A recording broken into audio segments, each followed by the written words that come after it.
नमस्कार,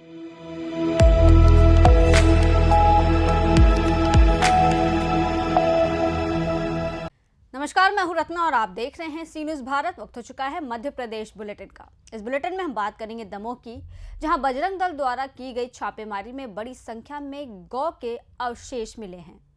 हमारी अगली खबर भी दमोह से है, जहां शोभा यात्रा निकालकर संत रविदास जयंती मनाई गई।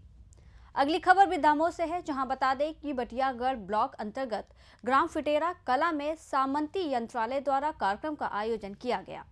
ऐसी तमाम खबरों पर विस्तार से चर्चा करेंगे इस बुलेटिन में।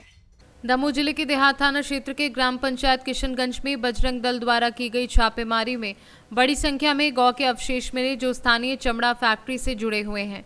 जानकारी के अनुसार ये कार्यवाही 12 बजे से शुरू होकर शाम 5 बजे तक चलती रही। एडिशनल अभिषेक तिवारी के अनुसार मिले अवशेषों की जाँच पशु चिकित्सालय के डॉक्टर द्वारा की जा रही है। इसके अलावा ये भी सामने आया है कि शासकीय भूमि पर अवैध रूप से कब्जा कर इस चमड़ा उद्योग का संचालन किया जा रहा है। इस दौरान एक डायरी भी बरामद की गई है, जिसमें कई लोगों के नाम दर्ज है। पुलिस ने इस डायरी को अपनी जांच में शामिल किया है और आगे की कार्यवाही जारी रखी है। हाँ बताएं, आप लोग किस लिए यहाँ पे आए? हम लोगों को सुबह जानकारी मिली थी नरसिंहगढ़ से किशनगंज रोड पर ये कोई चमड़ा फैक्ट्री कहलाती है। यहाँ पर गौवंश काटने का और बहुत अधिक मात्रा में हड्डी और मांस का भंडारण किया गया है, ऐसी हम लोगों को जानकारी प्राप्त हुई। तो जब हम लोगों ने आके देखा तो ऐसा लग रहा है कि जैसे गौवंश की तुरंत हत्या की गई हो और मांस निकाला गया हो। उसको लेकर के हम लोग यहाँ पर एकत्रित हुए। ग्रामीणों में काफ़ी आक्रोश है। पुलिस प्रशासन आया है, उसमें एक व्यक्ति नामजद है, उसके ऊपर कार्रवाई हो रही है। हम लोग अभी प्रशासन से मांग करेंगे जा कर के कि ऐसी भी जानकारी लगी है कि वो स्थानीय व्यक्ति है और उसके कब्जे में लगभग 15 एकड़ शासकीय भूमि है और यहाँ पे जो चमड़ा फैक्ट्री या सुअर पालन केंद्र बना हुआ है वो बहुत जर्जर हालत में है। स्पष्ट प्रतीत होता है कि यहाँ पर अनैतिक गतिविधियां चलती होंगी और कब कितने लंबे समय से चल रही होंगी इसकी कोई जानकारी नहीं है। इसके लिए हम समझते हैं कि ग्राम पंचायत सरपंच को संज्ञान में लेना चाहिए था, उनकी जानकारी में होना चाहिए था। पर ठीक है, अभी हम लोग जाके प्रशासन से मांग करेंगे कि उसके ऊपर सख्त से सख्त कार्रवाई हो। यहाँ पे एक डायरी भी प्राप्त हुई, उस डायरी में दमोह के कुछ पुराने अपराधियों के नाम भी शामिल हैं जो गौवंश की तस्करी में पहले से लिप्त रहे हैं। तो हम प्रशासन से मांग करेंगे कि उनके ऊपर भी कड़ी से कड़ी कार्रवाई हो। धन्यवाद। इससे पहले भी यहाँ की कोई सूचना मिली क्या? नहीं, हमें पहली बार जानकारी मिली। विश्व हिंदू परिषद बजरंग दल को पहली बार इस तरह की सूचना मिली है। तो अभी कितने ऐसे गौवंश होंगे अंदर के? नहीं, अभी डॉक्टर्स की टीम आ रही है, पशुपालन विभाग के 3-4 डॉक्टरों की टीम पंचनामा बनाएगी। जब दरवाजा खोला जाएगा गोदाम का तब जानकारी लगेगी कि वहाँ पे कितना गौवंश है और ये जांच का विषय है। तो अभी क्या पाया गया? अभी तो बाहर से जो देखा है उसमें तो अस्थियां, जो अंदर जाकर के देखा हमारे लोगों ने, तो गौवंश की हड्डी और मांस दिखाई दे रहा है। प्रथम दृष्टया तो यही दिखाई दे रहा है, बाकी जांच में सामने आएगी चीज़ें। ये चमड़ा जो फैक्ट्री है, क्या पाया गया इसमें? जी, थाना दमोह देहात क्षेत्र चौकी नरसिंहगढ़ के क्षेत्र अंतर्गत किशनगंज गांव होता है, उसके आसपास की पेरीफेरी में ये जो है चर्म उद्योग था और साथ ही साथ सुअर पालन केंद्र भी है, गवर्नमेंट का लैंड है। यहाँ पर ऐसी सूचना प्राप्त हुई है कि मृत मवेशियों के जो है अवशेषों का, हड्डियों का संग्रह जो है करके रखा गया है। हमारी टीम द्वारा यहाँ पर रेड कार्रवाई की गई है और हमें जो है यहाँ पर स्टॉक मिला है अच्छी खासी मात्रा में। इसको तुलवाया जाएगा और इस की वैधता संबंधी जो है दस्तावेज किसके पोजीशन में ये जो है काम हो रहा था उसकी जांच की जाएगी और अगर विधि अनुसार चीज़ें नहीं पाई जाती हैं तो जो विधि के अनुसार कार्रवाई होनी है वो बिल्कुल ठोस कार्रवाई जो हो सकती है बिल्कुल की जाएगी। अच्छा, ये किसके नाम से रजिस्ट्रेशन है? ये पशु जो चमड़ा फैक्ट्री बताई जा रही है? अभी किसी शिव प्रसाद अहिरवार का नाम जो है उसमें सामने आया है। अनुज्ञा भी एक सामने आई है, उसकी तस्दीक की जा रही है और आगे जो है इस प्रकरण में गंभीरता से जो है पूछताछ की जा रही है। तो इसमें अभी जो अंदर देखा तो कितना ऐसे मवेशी होंगे, इसकी कोई जानकारी? अभी उसका तौल नहीं हुआ है, पंचनामा कराया जाएगा। वेटनरी की टीम भी आ गई है और साथ ही साथ तौल कराने के बाद इस पूरे परिसर को सील करते हुए जो आगे कार्रवाई की जाएगी। तो अवैध जगह में बनी है क्या? बिल्कुल, अगर परिसर की अनुज्ञा नहीं होगी तो ये अवैध भंडारण ही पाया जाएगा और हम उसमें मुकदमा भी कायम करेंगे। दमोह से सी न्यूज संवाददाता संतोष मोदी की रिपोर्ट। प्राचीन खेर माई मंदिर में सुबह पूजा अर्चना कर संत शिरोमणि रविदास जी की आरती बंदन कर प्रसाद वितरण किया गया और विमान में सजाकर ग्राम के मुख्य मार्गों से भव्य शोभा यात्रा गाजे बाजे के साथ निकाली गई। शोभा यात्रा खेरमाई मंदिर से संत नामदेव मंदिर बड़ी शाला से होती हुई बाजार प्रांगण पहुंची, जहां लोगों ने शोभा यात्रा का स्वागत किया। सभी के प्रेरणा स्रोत हैं रविदास। इस अवसर पर ग्राम के पूर्व सरपंच प्रतिनिधि वृंदावन अहिरवार ने कहा कि संतों के द्वारा बताए गए मार्ग पर हमें चलना चाहिए, तभी जीवन का कल्याण हो सकता है। जी बताएं, आज ये जो कार्यक्रम ये रैली निकाली जा रही है, ये किस विषय पे निकाली जा रही है? ये रैली गुरु संत शिरोमणि रविदास भगवान के सानिध्य में निकाली जा रही है। हम हर्षोल्लास के साथ पूरे फुटेरा नगरवासी मना रहे हैं और खासकर अहिरवार समाज वालों का विशेष योगदान रहा है और सभी समाज का योगदान रहा है। ये रैली कितने वर्षों से निकाली जा रही है? ये रैली जब से हम लोगों को ध्यान है, हमारे पूर्वज भी निकालते रहे और अभी भी निकाल रहे हैं और निकालते रहेंगे। जैसे देखा जा रहा है इतनी बड़ी भव्य रैली निकाली जा रही है, इसमें शासन प्रशासन का क्या सहयोग है? शासन प्रशासन का सहयोग है, बाकायदा शासन प्रशासन साथ में है। मैनेजमेंट मिलाने के लिए उनका बड़ा योगदान है। देशवासियों के लिए इस रैली से क्या संदेश देना चाहते हैं आप? देशवासियों से को यह संदेश देना चाहते हैं कि हम सभी अपने सनातनी गुरु और सनातनी धर्म और अपने पूर्वजों के पथ चिन्हों का अनुसरण करके उनके पथ पर चल करके उन्नति करें। क्या नाम लिखते हैं? डॉक्टर जानकी प्रसाद। दमोह से सी न्यूज संवाददाता संतोष मोदी की रिपोर्ट।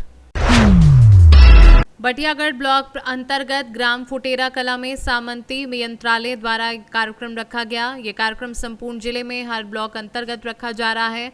वहीं ब्लॉक बटियागढ़ के अंतर्गत ग्राम फुटेरा कला में भी एक कार्यक्रम रखा गया, जहां पर 200 से 300 किसानों को सम्मानित किया गया और किसी में काम आने वाले कई सारे यंत्रों से परिचित कराया। ये निश्चित ही हमारे ब्लॉक बटियागढ़ और जिला दमोह के लिए बहुत ही अच्छा प्रयास राजकुमार जी द्वारा। इससे निश्चित ही सभी किसान प्रेरित होकर जुड़ेंगे और वहीं पर जो किसानों के लिए यंत्रों पर अनुदान आता है वह भी ये स्वयं जाकर प्राप्त कराते हैं। और मध्य प्रदेश सरकार द्वारा जो योजनाएं चल रही हैं, जो किसान संघ और पार्टी के द्वारा भी बताई जा रही हैं, जैसे अभी सुपर सीडर पर अनुदान चल रहा है। एक सुपर सीडर खरीदने पर 1,05,000 तक का अधिकतम अनुदान है और जैसे कि अभी सीजन आने वाला है भूसा मशीन और उस पर भी 1,30,000 तक का अधिकतम अनुदान रहेगा, जो कि मध्य प्रदेश सरकार और भारत सरकार द्वारा मिलता है। जी सर बताएं, आज ये जो कार्यक्रम रखा गया इसके बारे में क्या कहेंगे?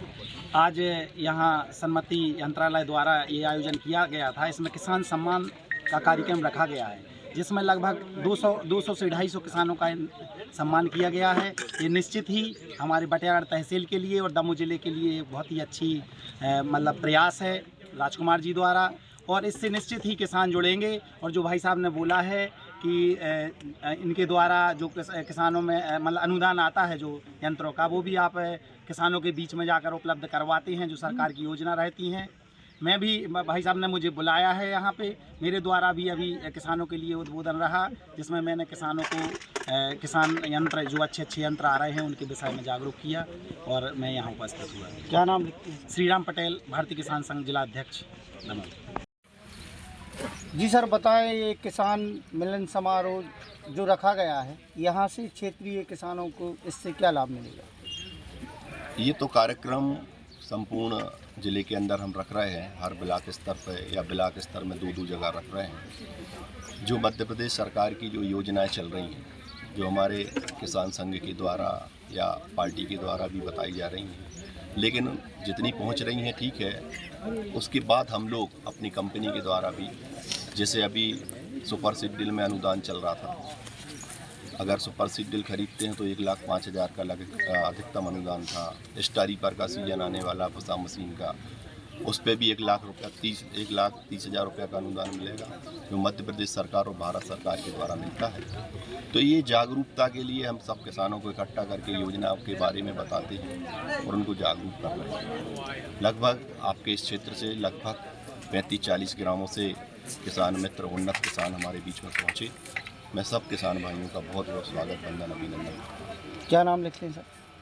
मैं अपना नाम राजकुमार जैन, मेरी फर्म का नाम है सन्मति कृषि यंत्रालय। दमोह से सी न्यूज संवाददाता संतोष मोदी की रिपोर्ट। कनोरा रामनगर निवासी जागेश्वर अठिया 6 फरवरी की शाम 4 बजे घर से निकला था। शाम 7:19 पर उसने अपने घर पर फोन करके बताया था कि वह अपने चाचा भगत बसियान के साथ सातपुर के जंगल में मुर्गा पाठी के लिए जा रहा है। उसने कहा था कि देर हो जाने पर अगली सुबह लौटेगा, लेकिन वह घर नहीं पहुंचा। परिवार ने 9 फरवरी को मगरून थाने में गुमशुदगी की रिपोर्ट दर्ज कराई। मंगलवार को परिजनों को सूचना मिली कि जंगल में एक जगह आग लगाई गई है। मौके पर जाकर देखा तो राख में कुछ हड्डियां और एक जला हुआ मोबाइल मिला। सूचना पर एसडीओपी प्रशांत सुमन, राजपुरा थाना प्रभारी शत्रुघ्न दुबे, नायब तहसीलदार योगेंद्र चौधरी और एफएसएल टीम मौके पर पहुंची। पुलिस ने राख में मिली हड्डियों और जले मोबाइल को जब्त कर लिया है।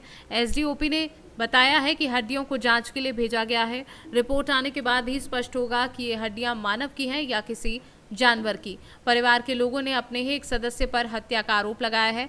पुलिस पूरे मामले की गहनता से जांच कर रही है। के 4:30 बजे से लापता और 7:19 पर फोन आया कि हम मुर्गा गोश्त खा रहे हैं, इसके बाद हम मतलब आएंगे और यदि नहीं आ पाए तो हम सुबह आ जाएंगे और हमारे साथ चाचा है। दमोह से सी न्यूज संवाददाता संतोष मोदी की रिपोर्ट। सागर जिले के गड़ाकोटा थाना क्षेत्र में गंभीर घटना सामने आई है, जहां एक युवक ने अपने रिश्तेदार का भरोसा तोड़ते हुए युवती के साथ दुष्कर्म किया। युवती की शिकायत पर पुलिस ने मामला दर्ज कर लिया है और घटना की जांच में जुट गई है। घटना 18 दिसंबर 2024 की है, जब 24 वर्षीय छात्रा अपनी कॉलेज से घर लौट रही थी। इस दौरान बस स्टैंड के पास उसे उसका रिश्तेदार मिला, जिसने बाइक से उसे घर छोड़ने का प्रस्ताव दिया। छात्रा बिना संकोच उसके साथ बैठ गई, लेकिन युवक की नीयत बदल गई। पहले तो उसने उसे मंदिर जाने के लिए कहा, फिर उसे पथरिया स्थित चौरसिया रेस्टोरेंट में ले गया। वहां युवक ने युवती के साथ जबरदस्ती की और धमकाते हुए दुष्कर्म की घटना को अंजाम दिया। ये गड़ाकोटा थाना क्षेत्र अंतर्गत पीड़िता द्वारा रिपोर्ट दर्ज कराई गई थी कि उसके आरोपी किशु कुर्मी जो कि उसका रिश्तेदार लगता है, उसने जो है 18/12 को 2024 को यहाँ से बस स्टैंड से वहाँ ले जाकर पथरिया के पास एक ढाबा है, वहाँ ले जाकर और पीड़िता के साथ दुष्कर्म की घटना कारित की है। इस आशय की रिपोर्ट पर से थाना गड़ाकोटा में अपराध पंजीबद्ध कर विवेचना में लिया गया है। उसमें पीड़िता के कथन महिला अधिकारी द्वारा लिए गए हैं और न्यायालयीन कथन भी माननीय न्यायालय में कराए गए हैं। इसके बाद अभी आरोपी की तलाश की जा रही है और इसमें अभी इन्वेस्टिगेशन जारी है। दमोह से सी न्यूज संवाददाता संतोष मोदी की रिपोर्ट।